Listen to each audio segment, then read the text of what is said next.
Good evening, ladies and gentlemen. My name is Peter Barnes. On behalf of my colleague Antonia Wunderlich and I at the British German Association, we're delighted to welcome you to tonight's event, which we are co-hosting with the German History Society.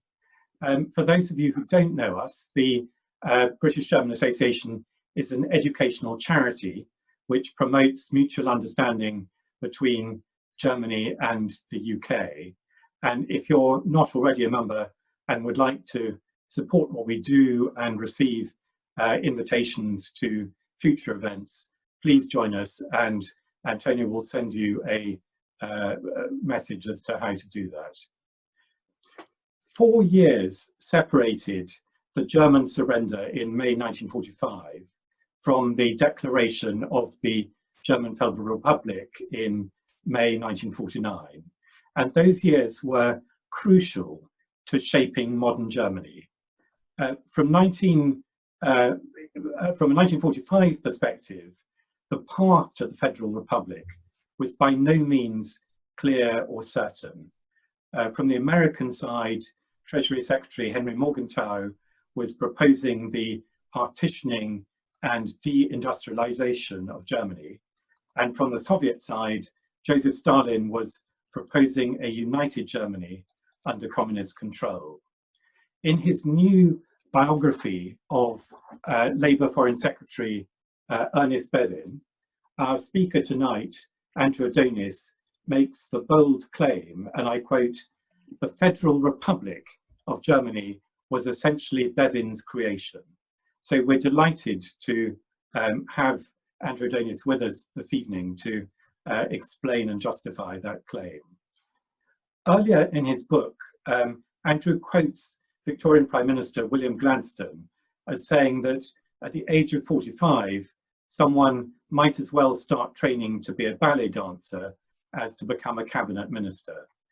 Andrew himself became a cabinet minister at the age of 46 after a distinguished career as an academic journalist and head of Tony Blair's policy unit.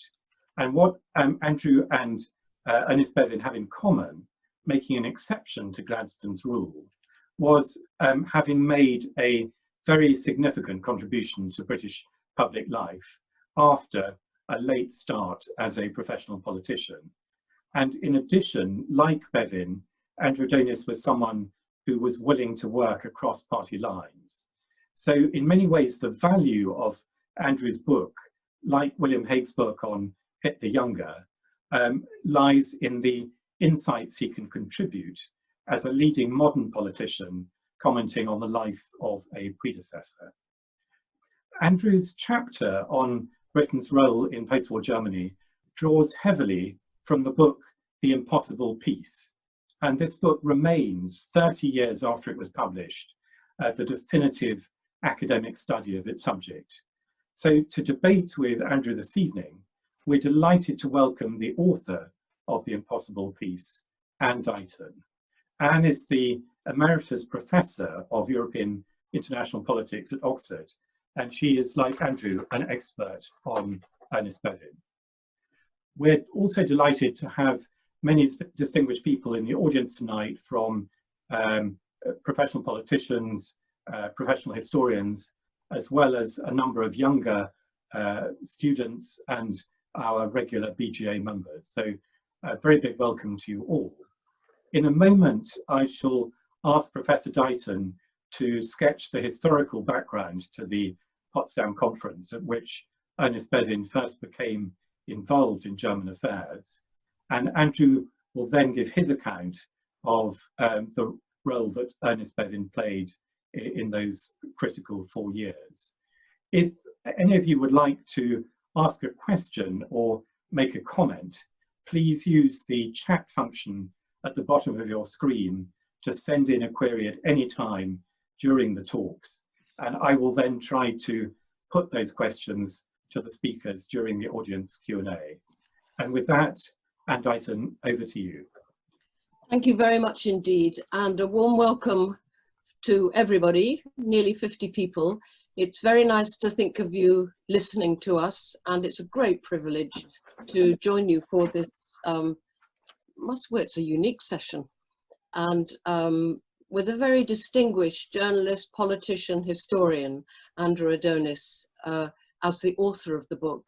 And what I've been asked to do is to talk just for a few minutes, just 5 minutes or so, about the international relations background, and then turn over Great Britain, United Kingdom, turn over the United Kingdom to Andrew to tell us about that dimension of this important story. I think some people are very experienced historians here, some with well-versed practical and scholarly experience of Britain and Germany itself. But I know that there are some younger researchers, younger scholars, who may find some of this an awful long time ago and really rather remote. So what I've been asked to do is to plug some gaps. And if you already know everything, forgive me. And it never hurts to hear something all over again. So I think the first thing I'd like to say is that what we're dealing with here was a transition from a very major world war to peace.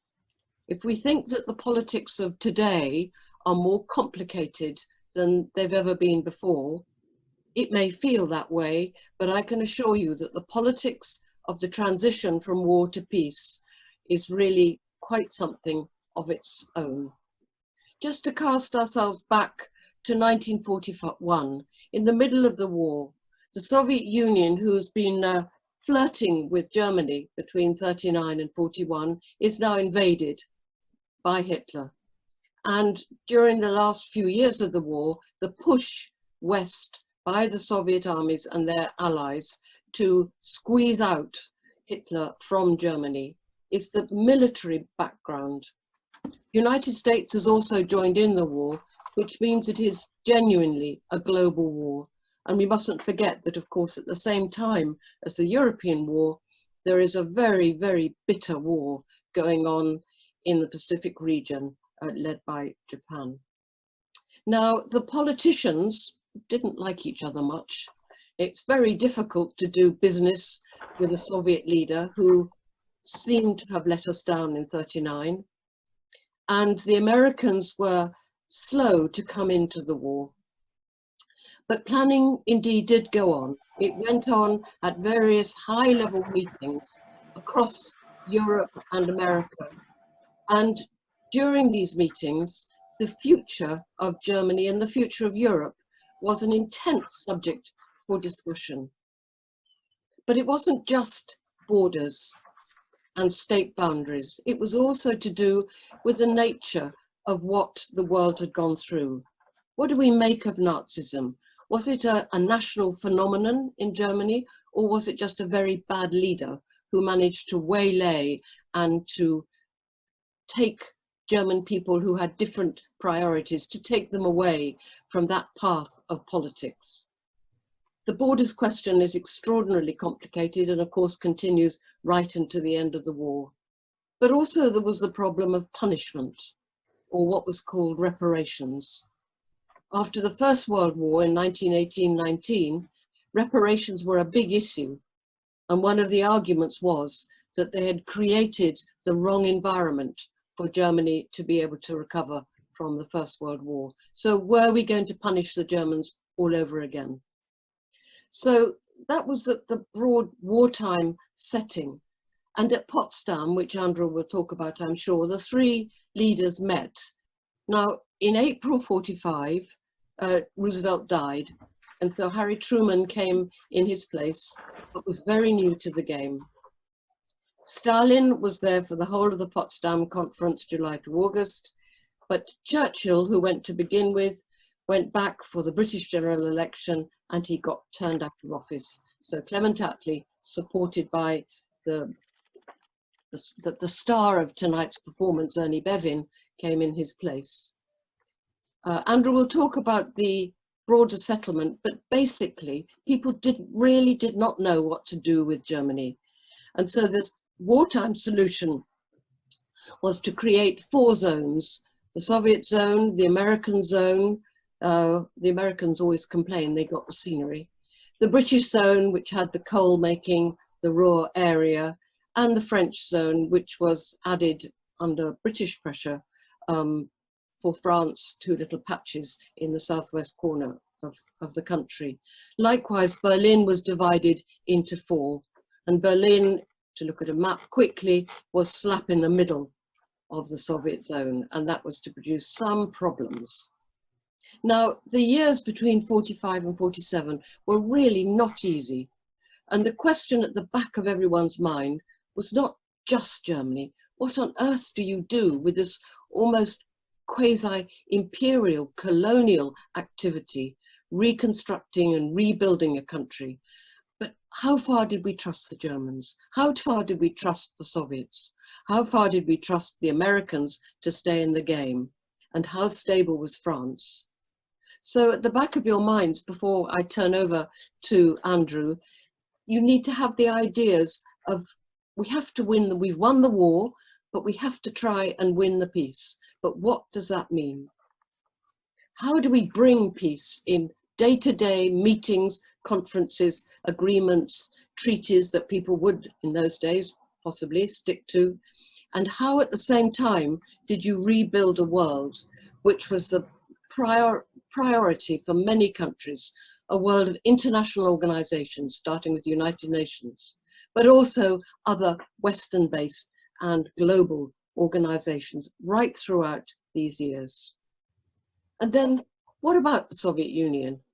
Were they to be trusted? Were they to be worked with?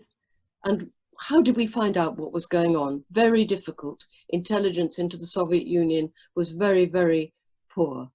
Andrew has a very strong line on Stalin and Soviet Union.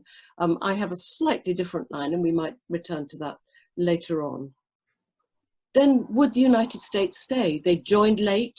They talked about bringing the boys back home, getting out of being what was essentially a European power by their zone, their American zone in Germany. And to the background of this, we have to remember that the British are engaged in a very intense imperial and post-imperial policy, particularly with Palestine and with India. So it wasn't as if politicians could just focus on one topic. They had to play in many, many zones at once. Politics was multi-layered, uncertain, and very difficult for any of the players, whether they were to the east in the Soviet Union with its new, rather reluctant allies in East Central Europe, or in the West with countries that needed reconstruction, rebuilding, and then the great behemoth, the United States. Where would it go?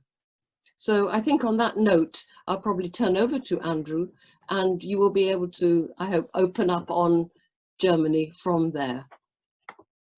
Thank you very much, Anne. And it's a huge pleasure to be with you in such a distinguished company. And this is the book, Ernie Bevin.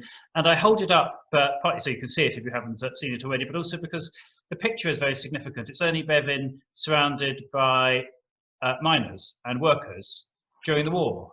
And the thing to understand about Ernie Bevin, first and foremost, is he was a trade union leader. He wasn't a politician by background. And that's absolutely crucial to the whole way he sees the evolution of post-war settlement, including, crucially, his relationship with Stalin, because I'm very much looking forward to what Anne has to say later about Stalin. And there are clearly differing views on how far what Stalin was seeking to do was protective and defensive in terms of his view vis-a-vis the West. However, there were 2 different issues. The first is what was the general view of intelligence, which was, of course, divided in its view, and the views of historians, which are also having got into this divided too. And what was Ernie Bevin's view? And Ernie Bevin had no doubt whatsoever. His view was very, very clear that Stalin was a communist after the 1920s and 30s, very similar to one of the communists who he'd had to deal with through the Transport and General Workers Union in the 20s and 30s, and in the TUC, when the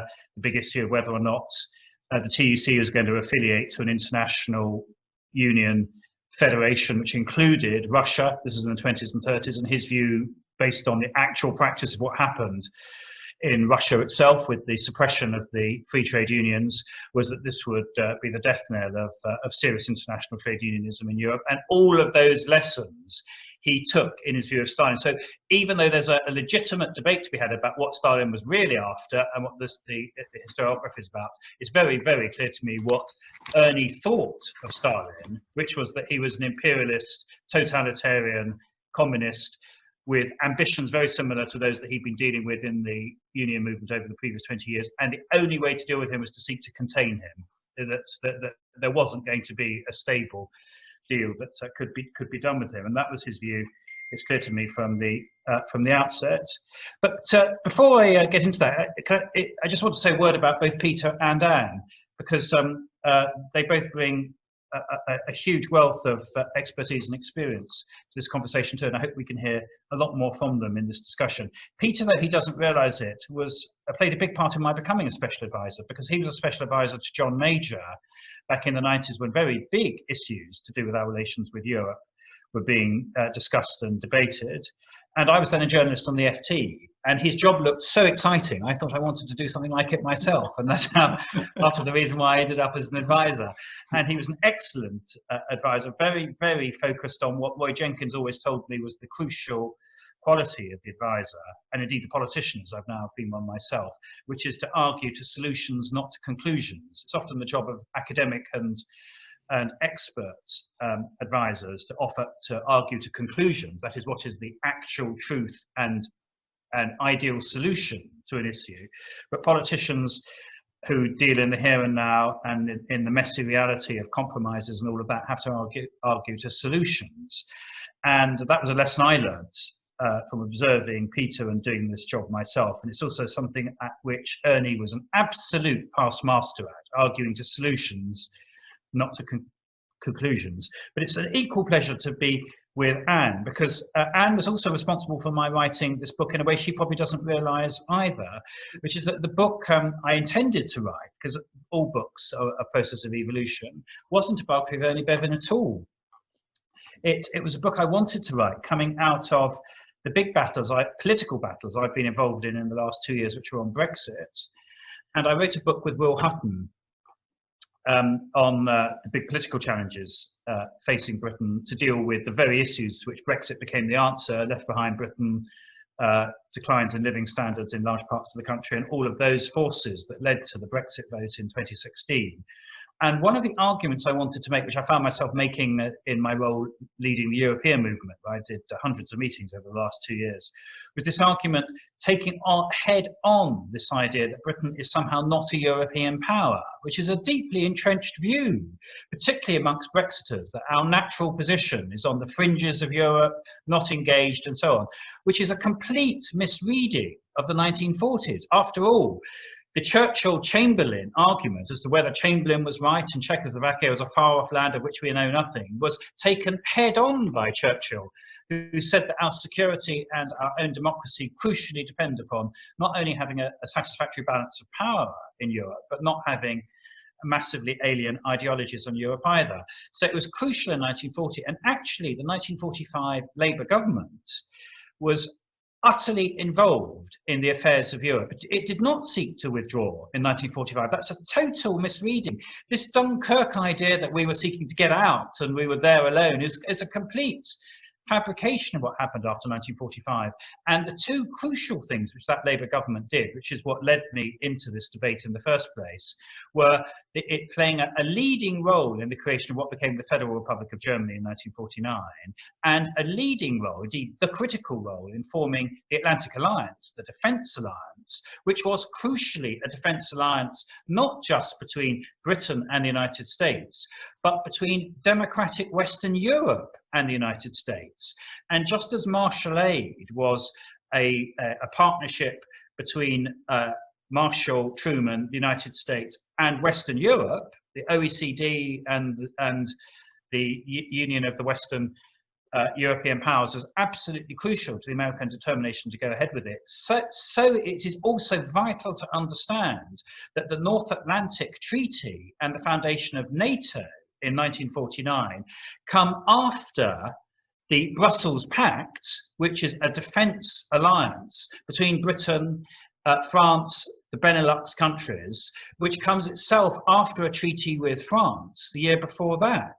And the Brussels Pact was absolutely crucial in persuading the United States that they weren't just going to be propping up a declining Britain, but were actually dealing with a new democratic Western Europe, which was going to come in as a partnership. Now, when I sought to get into the detail, the diplomatic and political detail of what happened, one of the first books I read was Anne's magisterial book, The Impossible Peace, which is an absolutely brilliant account based on a very erudite knowledge of the archives on the Council of Foreign Ministers, which is this extraordinary institution. It's a kind of revolving peace conference that lasts for 4 years between the foreign ministers of the United States, Britain, Russia, with France in most of the meetings too. And these meetings are not just summits, they are essentially, it's a semi-permanent gathering of foreign ministers. I mean, they're meeting for weeks at a time, 5 and 6 weeks, 2 and 3 times a year, rotating between New York, Paris, London, Moscow. I mean, it's an extraordinary institution. And it is the fruit of the work of that council, and then the growing division between Russia and the Western members, which is what leads to the formation of West Germany in 1949, the same year as the North Atlantic Treaty is signed, and the same year, of course, all of these things go together as the Berlin Airlift. And as I got into Anne's book and then read the magisterial 3rd volume of Alan Bullock's life of Ernest Bevin and the associated literature, it became clear to me that the absolutely critical figure in the taking of all of these decisions was Bevin, much more so than I'd realised before. And in particular, what I hadn't realised till getting into Anne's book and the archives, many of which, of course, only became available after the collapse of the Soviet Union, was that Britain and the United States in these crucial 2 years after 1945 are not in the same place. I'd thought that they were. I thought there was a unified Western alliance, which was a determination to create a solid bloc against an expansionist Soviet Union and Stalin, and which is what then led to the creation of West Germany and NATO. But that's not the case at all. In 1945, the United States was determined to leave Western Europe within 2 years. That was the declared policy of Roosevelt at Yalta, which was repeated by Truman at the Potsdam Conference. When Bevin arrives in the Potsdam Conference midway through, because the general election in 1945 in Britain takes place, the result is declared 2/3 of the way through the Potsdam Conference, and so Bevin and Attlee arrive towards the end of the conference. There's already the makings of a very close alliance, personal alliance as well as political alliance between Truman and Stalin. Truman is hugely impressed by Stalin. His diaries show him as being bowled over by Stalin, whereas he's very cautious in his dealings with Churchill, who he accuses of soft soaping him when they meet at the beginning. And what is essentially happening in these crucial first 2 years is a triangle in terms of the relationships, a triangle of Britain, the Soviet Union and the United States, with, to be frank, France a bit player at this stage. France becomes important later on, but it's a bit player. As Anne says, there is a French zone, but it's the smallest of the 4 zones, and it's essentially carved out of the British and the American zones, and that's basically to give France a real standing, and also to start building France up as another European power alongside Britain. But basically, it's those 3 powers, and it is not at all clear where the alliances are going to form between those 3. The idea that there is a Western bloc of Britain and the United States against Russia is only what comes to be the case by 1948 to 49. It is not what starts in 1945 at all. And in 1945, the most belligerent power against Russia is Britain, particularly Ernest Bevin himself, who isn't prepared to move rapidly into a peace treaty with Stalin that will give significant further ground in Western Europe and Germany. At that stage, the American Secretary of State, who comes on the scene in 1945, Jimmy Burns, who isn't a diplomat at all. He's a very can-do type American businessman, politician, who had been close to both Roosevelt and then to Truman. He wants to do a deal. He says when he comes over to London for the first of the summits, which is in London, the first of these big summits of foreign ministers, that I can deal with Stalin. It's like dealing with members of the US Senate. I'll build a post office in your state and you build one in my state. Whereas Ernie knew that that is not the way that you dealt with Stalin in a reciprocal building of post offices and doing deals country by country. It was a much more fundamental power play and ideological debate that was taking place there. And insofar as, because he's learning fast, Jimmy Burns, insofar as Burns has a view as to what will happen, it's of having a peace treaty quite rapidly done, like Versailles after the First World War, with Stalin, which will lead to a close working relationship between the two powers based on compromise on all the key issues. And his view is that there's a compromise to be done, crucially, a compromise to be done on the status of Germany. And the problem for Bevin, who doesn't want, from the outset, it's very clear to me, he doesn't want to do any compromise with Stalin. In the Potsdam conference when he arrives, he starts shouting at Stalin. Incredible in the accounts, the verbatim accounts of the first, literally 3 hours off the plane, and he's shouting at Stalin. He won't agree firmly to the borders with Poland. He won't agree to the reparations deal, which is very punitive, that Stalin wants to do. Now, in practice, in the short term, he has to agree to these things. They've essentially been agreed between Churchill, Truman, and Stalin before. But he lays down a whole set of markers down. Indeed, Stalin goes ill for 2 days with a quote-unquote cold, because he doesn't, I mean, this is the belligerent Ernie is exactly the kind of person he doesn't want to be dealing with, and he hopes he can start doing side deals with the United States instead of having to deal with this belligerent Stalin too. And actually, at that stage, this is the view of Truman and Burns too at this stage.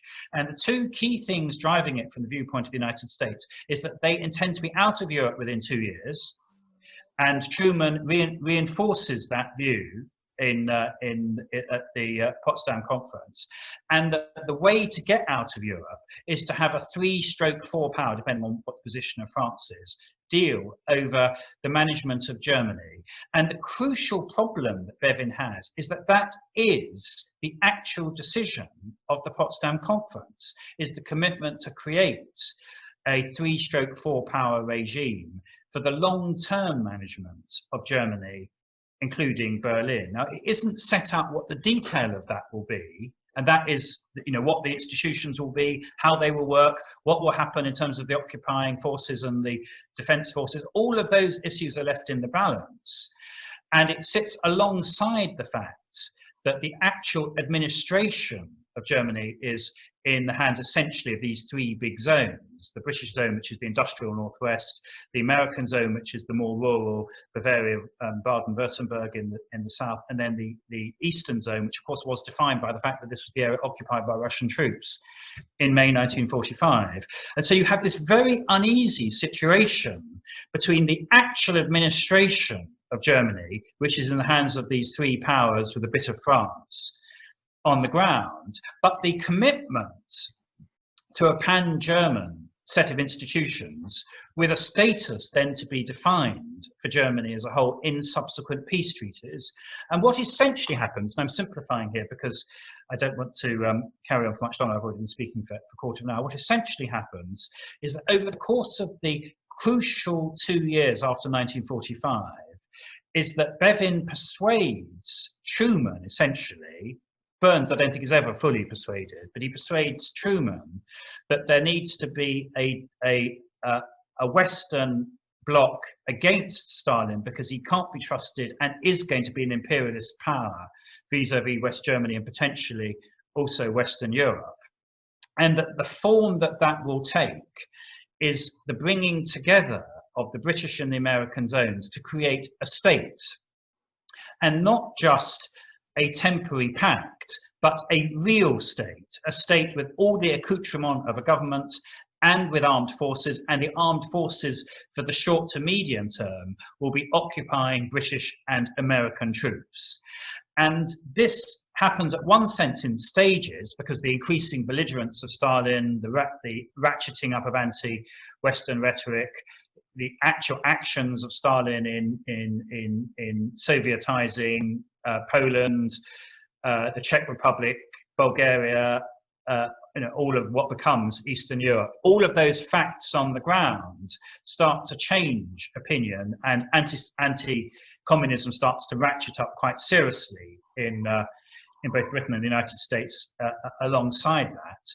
But the actual move towards creating what becomes the buy zone and persuading the Americans that they need to stay in, the crucial agent in that, to my mind, is Ernie Bevin, in a process of attrition, first of all with Burns and Truman, but then crucially after January 1947 with General Marshall, when Marshall becomes Secretary of State. And Marshall, who has a very, very good sense, like Bevin does, of the realities of power. He'd been the military chief of staff to both Roosevelt and Truman in the end of the war. He understands very quickly where Stalin is coming from, where things are likely to end up, and he goes rapidly to take the decisions which lead to the buy zone, to America keeping troops occupied in Germany, and then Marshall Aid and the whole of the creation of an economic bloc in the West.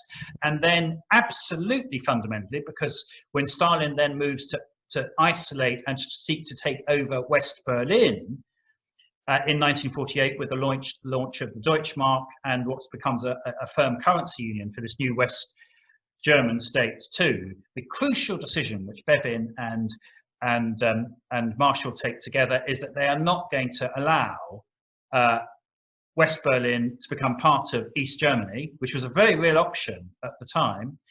This wasn't, it's only in retrospect that it looks as if this wasn't going to happen. At the time, Stalin thought there was that if he played hardball, he cuts off electricity to West Berlin, he cuts off the transport connections. It's very, very touch and go whether there'll be a war as a result of this. It's the absolute determination of Bevin and Marshall to conduct the airlift, to take troops, materials, food, everything that's needed to keep West Berlin going, that it's that crucially, eyeball to eyeball, leads Stalin to back down, and within a year, just under a year, leads to the formalization, this de facto formalization that West Berlin is going to stay Western, and that then leads rapidly to the taking of the decisions to form the North Atlantic Treaty and NATO, and the creation of the Federal Republic of Germany, which is inaugurated after the first elections in September 1949. So the biggest problem in history, of course, is you don't know what the counterfactual would be. I cannot say, and can't say, none of us can say with any certainty, indeed any real assurance, what would have happened if Ernie Bevin hadn't been Foreign Secretary in 1945. He very nearly wasn't Foreign Secretary. Hugh Dalton very, very nearly became Foreign Secretary in 1945. A large part of my book sets up the politics of what happens in these crucial weeks in mid-1945 when Labour wins the election and Ernie becomes Foreign Minister. Hugh Dalton was much more pro-Russian than Ernie was. Hugh Dalton didn't have the background in the trade union movement. He hadn't had to deal with communists in the unions in the way that Ernie had. Ernie has a lot of previous with Soviet communism, which is crucially important in shaping his view on how to deal with Stalin after 1945. My own view, for what it's worth, is that if Hugh Dalton had become Foreign Secretary in 1945, I think there would have been a much bigger impetus to doing a three-power deal with Russia, with going towards what was a real option all the way through until 1947, which was a demilitarized and neutral Germany as a whole. That was a real option. My counterfactual, for what it's worth, but it's we'll never know, is that if Hugh Dalton had been Foreign Minister and had got into bed quite early on with Jimmy Burns on moving towards a demilitarized and neutral Germany, that a deal could possibly have been done with Stalin on that basis. Now, we can't know what would have happened thereafter if there'd been a demilitarized and neutral Germany as a whole, but it would have been very, very hazardous in terms of relations with an expansionist Soviet Union. And in particular, looking at what happens in East Germany, where Stalinism is absolutely enforced. You know, the Social Democrats are in a forced fusion with the communists. Early on, it's one of the first things that happens in the Soviet bloc, and we know what happens when the East Germans try to rise up in 1953 against the Sovietized East Germany. The tanks move in, and there's a really terrible suppression that takes place. It's perfectly possible that could have happened over in Germany as a whole. So my view is that Ernie Bevin is absolutely seminal to the creation of a Western bloc, to the decision of the United States to stay in Western Europe, the creation of West Germany, the creation of NATO, all of those big building blocks. The one thing he goes wrong on, to end on this point, which is crucial to the view of European policy by that post-war Labour government, is he is very, very sceptical about the creation of a federal West Europe. He doesn't go in to the European Coal and Steel Community when it's founded in 1951. He's very sceptical of the constitution and political arrangements of it. But just to end on this point, the reason why he doesn't, I don't think you should read across to what happens over the subsequent decades in terms of the evolution of the European Union. The reason why he doesn't is that Ernie Bevin is first and foremost a man of power. He deals in the realities of power, and he exploits them absolutely to the full, using what is actually a weakening British base all the way through his foreign secretaryship from 1945 through until weeks before his death in 1951. And the irony, looking at the long run of post-war history, is that the reason why he doesn't go into the European Coal and Steel Community either in the negotiations on the Schuman Plan in 1950 or to the founding of it in 1951, is that he regards it as essentially a sideshow. He doesn't think there's going to be a powerful organisation at all. Indeed, he doesn't think it's seriously going to get established. It's between this fledgling Germany and still a very weak France, and he dealt with Schuman and Bido and de Gaulle after 1945, and he knew that their plan A wasn't federal arrangements in Western Europe at all. Their plan A was the weakest possible Germany that could be established after 1945, with them getting as large a share of it as they possibly could, including preferably taking over the Saarland, which was in the French zone, and having an internationalized Ruhr, which after all is exactly what they'd sought to do, and in the short term had done successfully at Versailles. Their long-term interests hadn't been served by it, as it happens, but that was their short-term objective, to have the weakest possible Germany after 1919, and that's exactly what they sought to do after 1945. And ironically, the agent to that not happening was again Ernie Bevin, who didn't want a weak, demilitarized West Germany with France having taken over a large part of what was in fact Germany, because he had seen what had happened after 1918.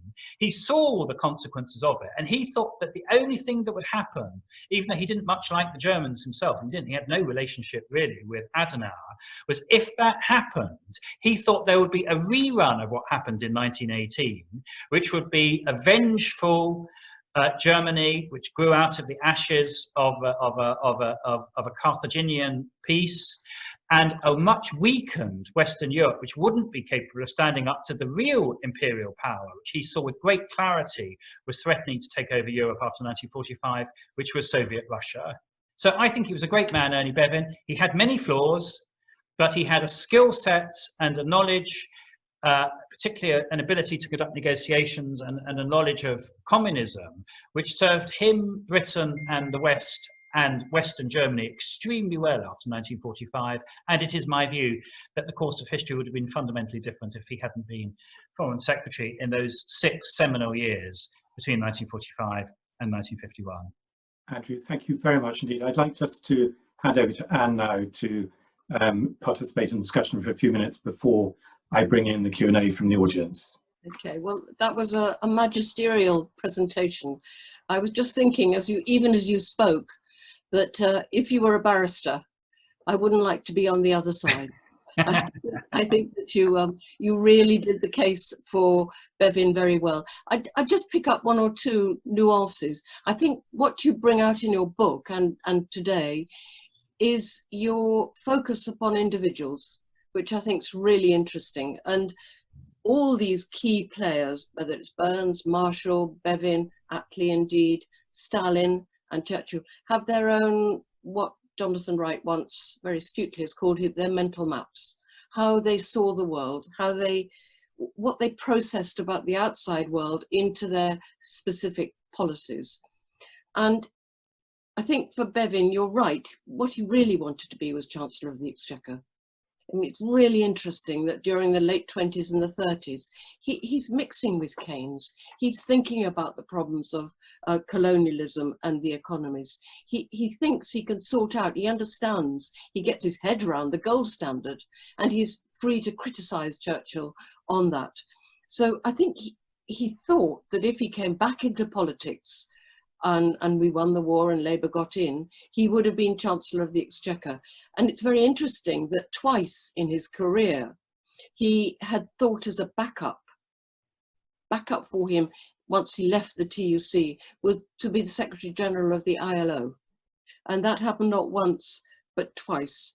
And I think that's really interesting, both from the internationalist side, and which his time as Foreign Secretary throws a lot of light on that, but also because of this commitment, not so much to the democratic process and party politics, which he didn't like much, but to the rights and the capacity of working people to find a place on a political map.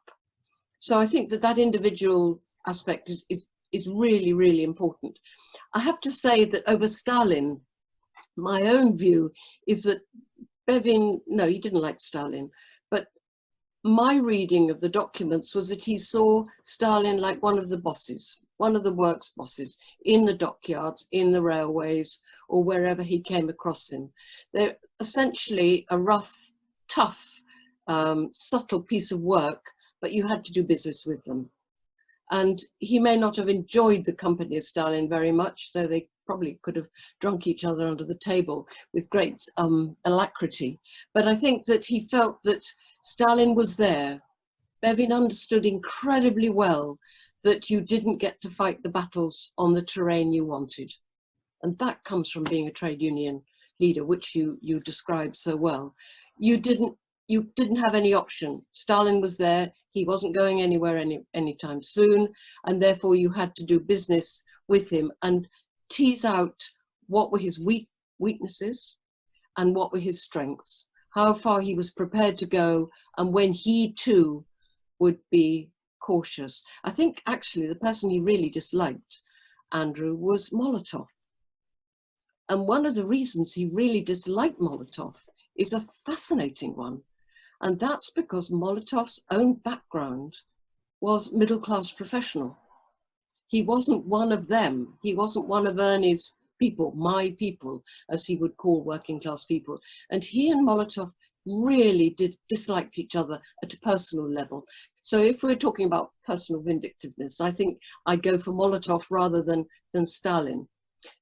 To turn it round, I hear what you say about Stalin, and by and large, I buy into it. But I think Stalin had his own mental map.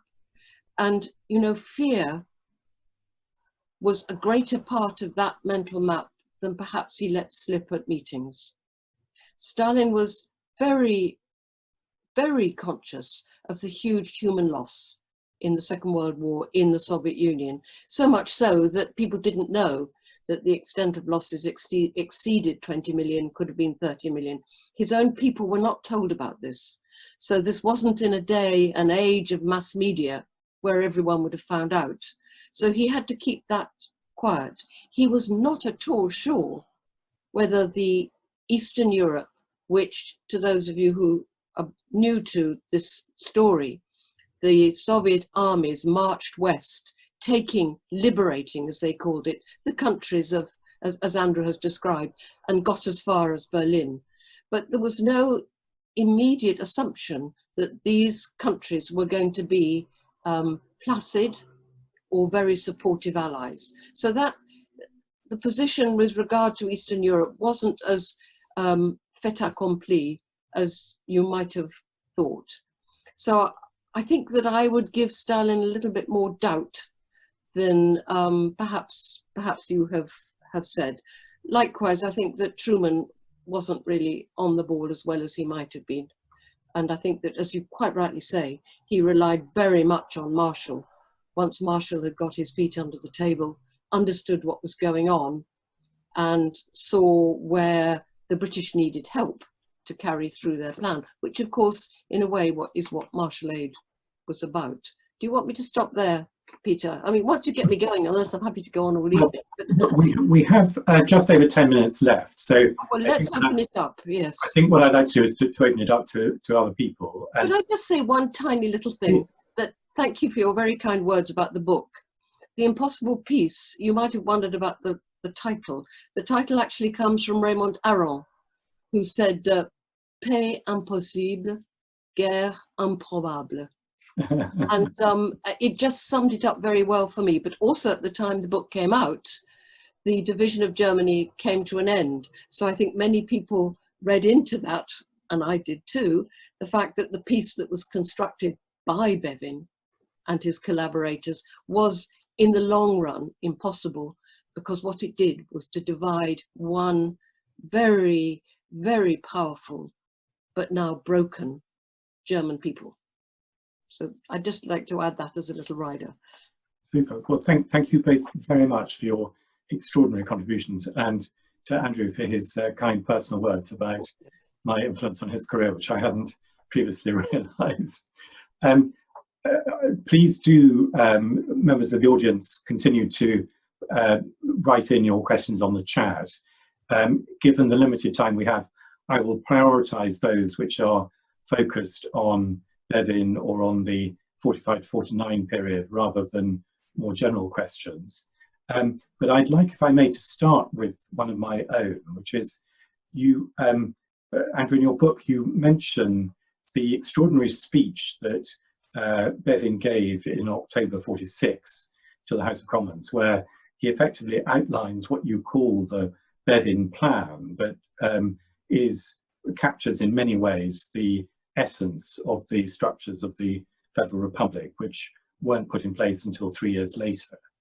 On the other hand, there's a sense from reading your book as if the shape of Germany, from Bevin's point of view, was almost a ill-considered byproduct, in that his main concern was either to contain communism or to match British post-war exposure in Germany to the financial resources available.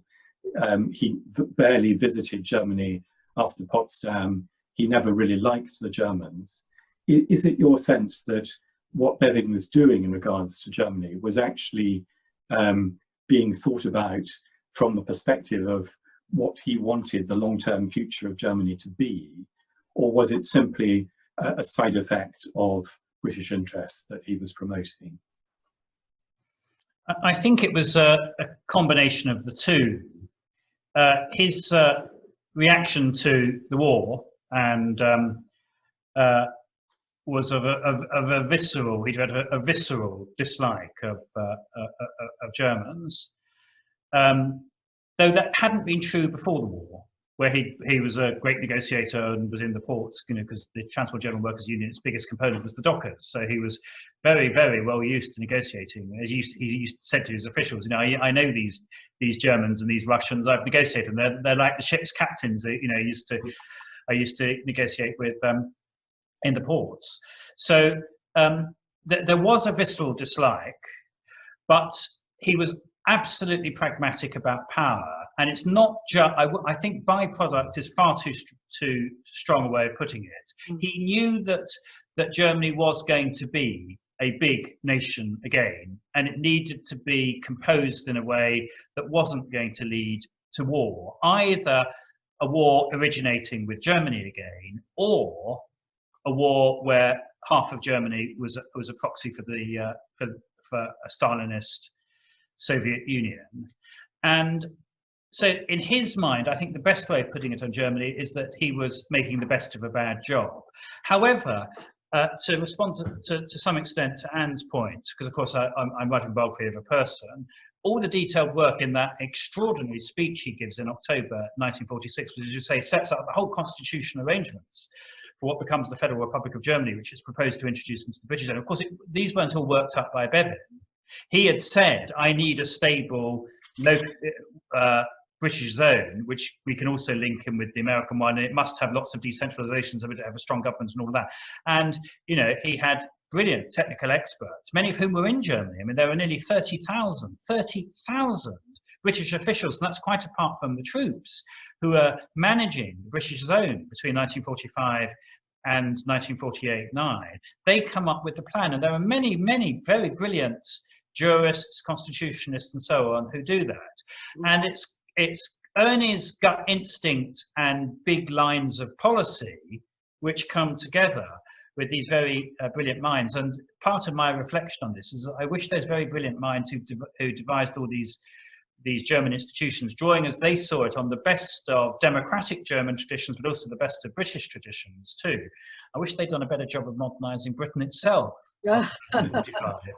because we gave West Germany and the British zone much, much better formal institutions, many of which have stood the test of time, than we did in our own country, including, can I just say, my own part of Parliament. We still have this ludicrous inheritance of medieval England in the House of Lords, whereas the Bundesrat, which was a key Bevinist institution, bringing the new states together with the federal government and Parliament, that's exactly the kind of institution which a modern Britain ought to be having, linking together the nations and the regions of Britain. We did a very good job, courtesy of the Bevin plan in Germany. We need to start recreating some of these institutions in Britain itself, perhaps. Let me bring in another question and perhaps give Anne a chance to reflect both on that and on what Andrew's just said. So we've had a question from Thomas Appleby about whether Bevin had any influence on the early post-war activities of the SPD. And I wondered if that was something which either of you had a view on. Well, I think Andrew has got lots of views on, so I'd just kick off by saying that it's very interesting that Bevin took being Foreign Secretary of the UK very seriously. He wasn't, in a sense, a Labour networker Foreign Secretary in the same way that he had been when he'd been in the trade union movement.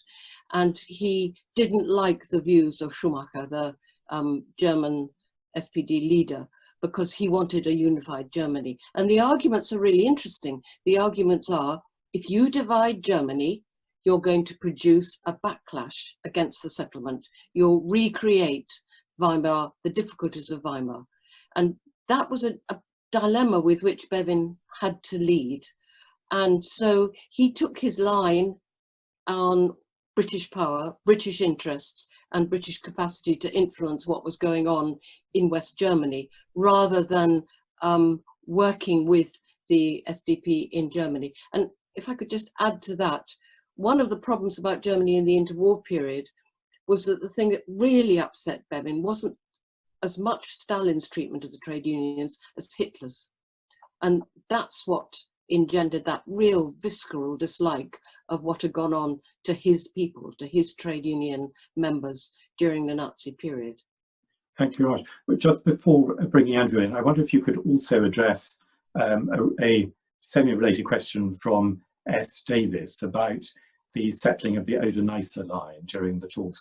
Was there really any chance of having a different eastern boundary to Germany given the Soviet occupation at the time, or was that something that even Bevin's opposition to Stalin couldn't have changed? Are you asking Andrew? Asking Andrew, really, but if you have a view, then. Yeah. Oder-Neisse line, Andrew. Yeah. I think that was beyond the point of no return. Yeah. By Potsdam is my reading of the situation, because it was a fact on the ground, I'm afraid, in terms of the Russian occupation, and the expulsions, of course, are taking place at the time, in real time, the expulsions of the Germans. So I don't think that was possible, because it wasn't formalized, and Ernie does threaten, as part of it, and is completely right, his relations with Molotov are very frosty, and he threatens Molotov at key junctures with not agreeing the Polish border. But part of the reason why he does that actually is to create to heighten the antagonism to reduce the prospect of Molotov doing any deals with Burns. He's very, very worried in these initial summits after 45 that Burns and Molotov are getting too close, particularly, crucially, in December 1945, when Burns and Molotov agree without even consulting Bevin. It shows you how tense relations were between Britain and the United States then, to hold a special meeting of the Council of Foreign Ministers in Moscow. And the reason Burns wants it in Moscow is precisely so he can deal directly with Stalin. And that really alarms Bevin, who's worried that there could be a 2-against-1 against Britain at this stage. And that's when he starts making all kinds of statements about not agreeing the Polish border, but it was never a realistic option on the Polish border. You could just add to that it's on the Lutheran phrase, cuius regio, eius religio, you know, where those troops landed up.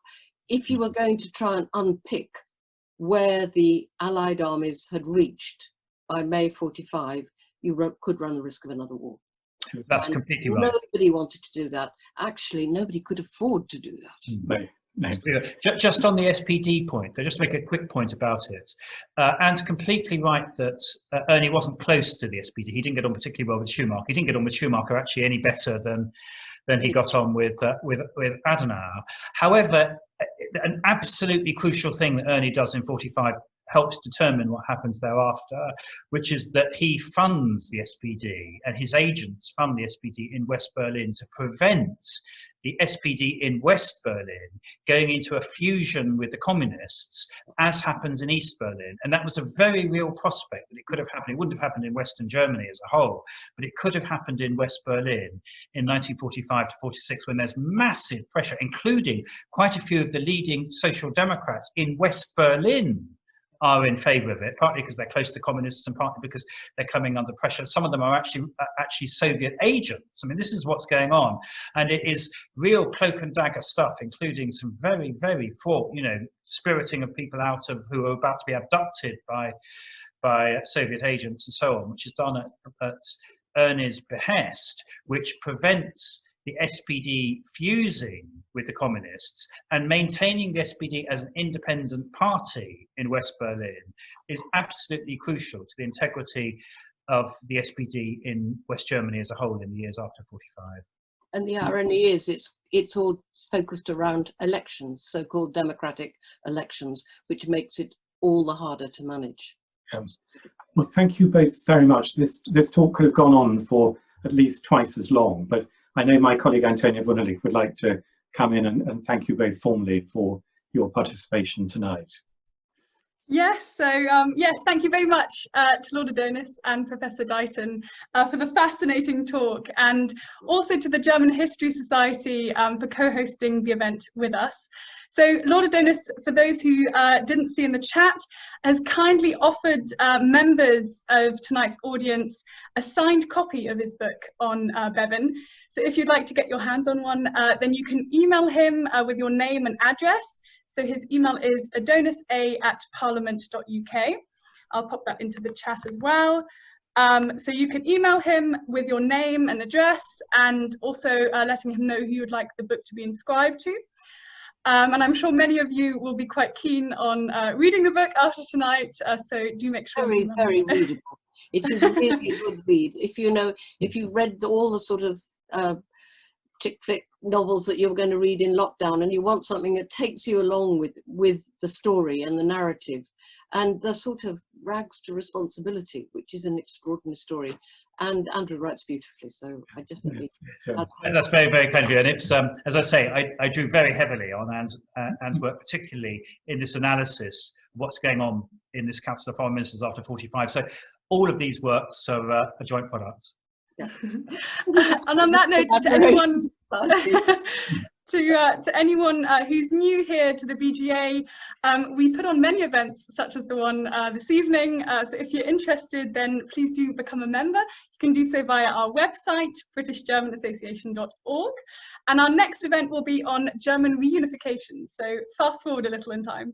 And we'll be sending out the details for that next week. And on that note, thank you very much again for dialing in, both the speakers and the audience, and hopefully see you soon. Thank you. Thank you both very much indeed.